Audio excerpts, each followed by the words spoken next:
Welcome to my another video.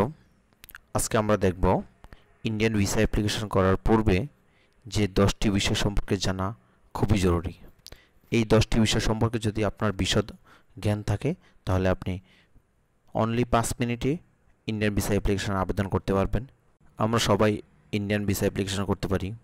ঘরে বসে 5 মিনিটে ভিসা অ্যাপ্লিকেশন করা আমাদের জন্য খুবই সহজ, কিন্তু সঠিক নিয়মে সঠিক উপায়ে সবাই ভিসা অ্যাপ্লিকেশন করতে পারে না, যার কারণে আমাদের ভিসা অ্যাপ্লিকেশন প্রতিনিয়তই রিজেক্টেড হচ্ছে শুধুমাত্র আমাদের ছোটোখাটো ভুলের কারণে।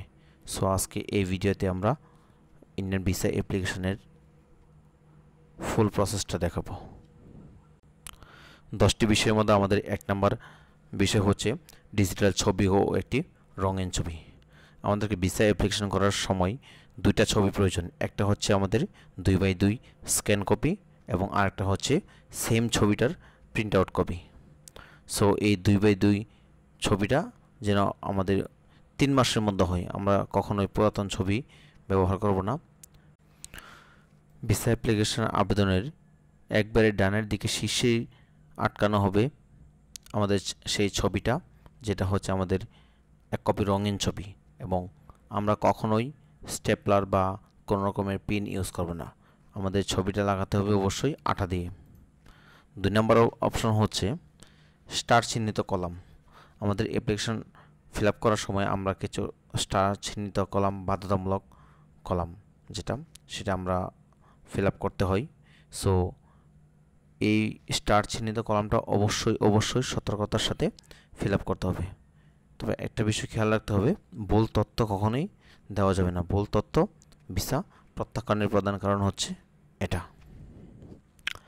নাম্বার 2 হচ্ছে ভবিষ্যৎ রেফারেন্সের জন্য আমাদেরকে দুইটা জিনিস সেভ রাখতে হবে, যেটা হচ্ছে আমাদের যখন একটা অ্যাকাউন্ট খুলব তখন আমাদেরকে একটি টেম্পোরারি আইডি দেওয়া হবে।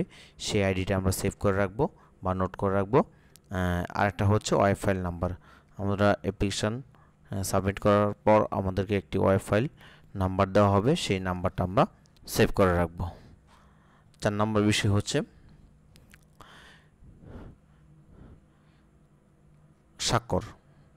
স্বাক্ষরটা আমাদের জন্য খুবই গুরুত্বপূর্ণ। সো আমরা সর্বোচ্চ পরিমাণ চেষ্টা করব আমাদের পাসপোর্টে যে স্বাক্ষরটা দেওয়া আছে সেই স্বাক্ষরটার সাথে মিল রেখে আমাদের স্বাক্ষরের জন্য কোনো পরিবর্তন না হয়।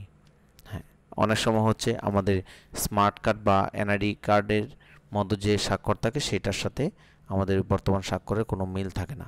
সেটা তেমন কোনো সমস্যা না, তবে আমরা যে পাসপোর্টটা রিসেন্ট করি সেই পাসপোর্টের স্বাক্ষরের সাথে যেন মিল হয়। আমরা অ্যাপ্লিকেশন ফর্মের ফার্স্ট পেজে একটা স্বাক্ষর দিতে হবে, দেন লাস্ট পেজে আরেকটা স্বাক্ষর দিতে হবে। সো এই দুইটা স্বাক্ষরের জন্য আমাদের অবশ্যই সেম টু সেম হয়। দেন 5 নম্বর অপশন হচ্ছে ব্যক্তিগত বিবরণ। ব্যক্তিগত বিবরণের ক্ষেত্রে আমাদের রয়েছে নাম, বংশগত নাম এবং অন্যান্য তথ্য যেন আমরা পাসপোর্টে যা রয়েছে ঠিক সেমভাবে আমরা অ্যাপ্লিকেশন ফর্মে এন্ট্রি করি। সো এই বিষয়টা 100% মিল থাকতে হবে। দেন হচ্ছে পাসপোর্টের বিবরণ। পাসপোর্টের বিবরণের ক্ষেত্রে কোনো ইস্যু ভুল করা যাবে না। পাসপোর্ট নাম্বার, ইস্যুকৃত স্থান, তারিখ এবং মেয়াদ উত্তীর্ণের তারিখ, এগুলো আমাদেরকে খুব কেয়ারফুলি ব্যবহার করতে হবে। যদি আমাদের এক বা একাধিক পাসপোর্ট থাকে তাহলে সেই পাসপোর্টগুলো আমাদেরকে ওয়েবসাইটে সাবমিট করতে হবে। দেন আরেকটা বিষয় হচ্ছে আবেদনকারীর যোগাযোগের বিবরণ। বর্তমান ঠিকানা ব্যবহারের ক্ষেত্রে আমরা আমাদের বর্তমান ঠিকানার যে ইউটিলিটি বিল রয়েছে বা ওয়াটার বিল রয়েছে বা গ্যাস বিল বা টেলিফোন বিল, যে কোনো একটা যেটা আমরা সাবমিট করব, ঠিক ওই বিলের মধ্যে আমাদের প্রেজেন্ট অ্যাড্রেসটা যেভাবে দেওয়া আছে ঠিক অ্যাপ্লিকেশন ফর্মে যেন সেমভাবে এন্ট্রি করি।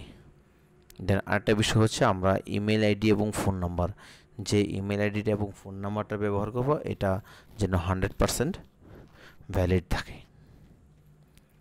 দেন আরেকটা বিষয় হচ্ছে পারিবারিক বিবরণ। অনেক সময় হচ্ছে আমরা পারিবারিক বিবরণগুলো একটু স্কিপ করে যাই। সো এগুলো স্কিপ করাটা মোটেও ঠিক নয়। এগুলো কখনোই আমাদের খালি রাখা যাবে না, এগুলো বাধ্যতামূলক ফিল আপ করতে হবে।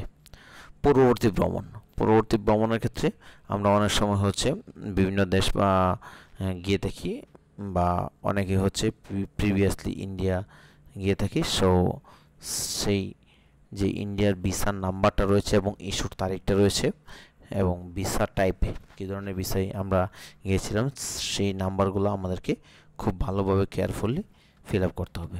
10 নম্বর অপশনে সর্বশেষ যে ধাপটি রয়েছে সেটি হচ্ছে রেফারেন্স।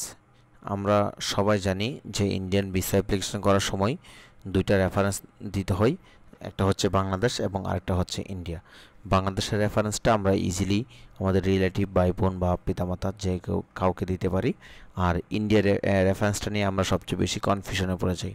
সো এক্ষেত্রে আমরা কি করব, যদি আমাদের ইন্ডিয়াতে কোনো রিলেটিভ থাকে তাহলে সেই রিলেটিভের ফুল ডিটেলস আমরা অনলাইনে এন্ট্রি করব, আর যদি কোনো রিলেটিভ না থাকে সেক্ষেত্রে আমরা যে জায়গায় যাব সেই জায়গার আশেপাশে একটা হোটেল বুকিং করব, সেই হোটেল বুকিং যে রেফারেন্স নাম্বার এবং ডিটেলস দিয়ে দিব।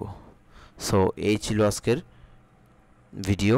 সো যদি ভিডিওটি ভালো লেগে থাকে তাহলে আমাদের চ্যানেলটা সাবস্ক্রাইব করে রাখবেন। ধন্যবাদ সবাইকে।